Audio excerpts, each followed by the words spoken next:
OK, so the first debate was quite substantial. This felt like it was a lot more about point scoring and personality.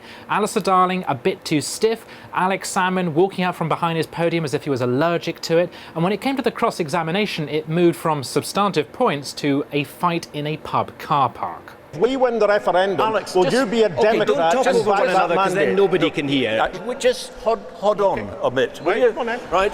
Don't play games on this. Oh, this is talking about people's jobs, people's lives. In the last debate, Alistair Darling had said that Alex Salmond did not have a plan B for the currency. This time around, Alex Salmond said, I do have a plan B. In fact, I've got 3 plan Bs and they're just like buses. But actually, they were just like plan A. He does not have a plan B. Alistair Darling pointed out that the only thing he can really come up with is having a currency that is just like the pound, a bit like Hong Kong or Panama has the dollar. And that means they'd have no control over their monetary policy whatsoever.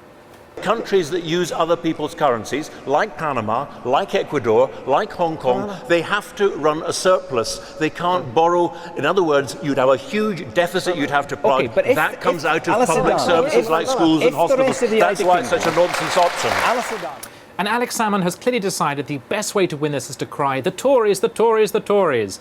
He did it this time around by saying that only by Scotland leaving the Union could they save the NHS from Tory cuts. Tory cuts that Alistair Darling, a Labour politician, sort of conceded aren't really happening because the Tories have actually ring-fenced the NHS. So this debate came down to 2 left-wingers trying to be more left-wing than each other. Now, it's all very well for you to say you're a Labour politician, so why are you standing here defending Conservative policies on a joint platform with a Conservative Party? Come on. I disagree with the Conservative government. I disagree with your government. Ultimately, Salmond won this thing on style. In the first debate, he just fluffed his answers to questions. In this debate, he came up with some really good brazen answers, which we can all see through, but nonetheless did come off very well. And you saw the difference between the 2 men in their summing up speeches. On the one hand, Alistair Darling, very dry, reading from his notes when really he needed to emote. We do not need to divide these islands into separate states in order to assert our Scottish identity.